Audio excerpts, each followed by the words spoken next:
스토리가 있는 조선왕릉 테마 기행. 전란 테마 효종과 인선왕후 영릉. 경기도 여주에 위치한 세종의 영릉은 방문객들로 붐비는 만큼 잘 알려진 곳이다. 제17대 효종과 인선왕후 장씨의 영릉이 그곳이다. 효종은 1619년 아직 인조가 반정을 하기 전 일렬왕후 사이에서 둘째 아들로 태어났다. 아버지 인조가 즉위하자 복림대군에 봉이 졌고 1636년 병자호란이 일어난 이듬해 강화가 성립되자 형 소현세자와 함께 볼모로 끌려가 청나라 심양에 8년가 머물렀다. 1645년 34세의 소현세자가 조국으로 돌아온 지 2달 만에 갑자기 세상을 떠나자 복림대군도 귀국하여 세자에 책봉됐다. 그런데 조선은 세자가 죽으면 세손이 왕위를 이어받는 것이 왕위 계승의 원칙이었다. 세상을 떠난 소현세자에게 아들이 셋이나 있었음에도 불구하고 인조는 둘째 아들 복림대군을 세자로 책봉하여 왕위를 물려준 것이다. 이듬해 인조는 맏며느리인 세자빈 강씨를 사사했으며 친정 집안의 형제들을 죽였고 3명의 어린 손자까지 제주도에 유배를 보내버렸다. 결국 손자 둘은 죽고 막내만 겨우 목숨을 건지는 소현세자 일가의 참극이 벌어졌다. 인조는 소현세자가 8년간 인질로 잡혀있으면서 청나라를 옹호하는 입장으로 바뀌었다고 판단했다.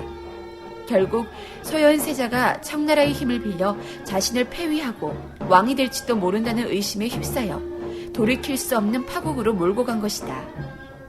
이 비극은 후에 현종, 숙종의 대에 걸쳐 벌어진 예속 논쟁의 근본 동기로 작용한다. 효종은 친형과 일가를 몰살시킨 아버지로 인해 피로 물든 왕의 자리에 앉게 됐다. 1649년 효종은 조선의 제17대 왕으로 즉위하여 군제의 개편, 군사훈련 강화 등에 힘써 청나라를 향한 북벌 계획을 수립했다. 그러나 청나라가 더욱 강성해져 끝내 북벌 기회를 얻지 못하였으며 정묘호란, 병자호란으로 인한 사회의 혼란을 바로잡기 위해 다양한 노력을 기울였다. 대동법을 실시하고 상평통보를 주조했으며 표류해온 네덜란드인 하메를 시켜 서양식 무기를 제조하기도 했다. 효종은 평생을 북벌에 직념하여 군비 확충에 전력을 다했으나 재정의 빈약으로 뜻을 이루지 못한 채 보령 41세의 나이로 1659년 승하하고 말았다. 효종의 비 인성왕후 장씨는 1618년에 태어나 1631년 가래를 올렸다. 효종이 즉위하면서 왕비에 책봉되었으며 효종이 승하하고 아들 현종이 즉위하면서 왕대비가 됐다. 1647년 춘추 57세로 승하여 남편의 잠든 영릉에 모셨다.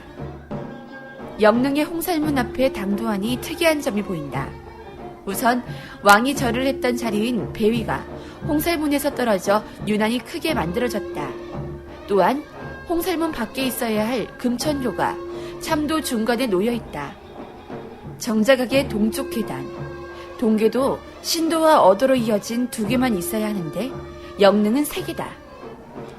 이곳 옆에 위치한 세종대왕의 영릉도 동계가 3개이며 그 영향을 받은 것으로 보인다. 효종의 영릉은 원래 동구릉 내의 권월릉 서쪽 자리에 조성되었다.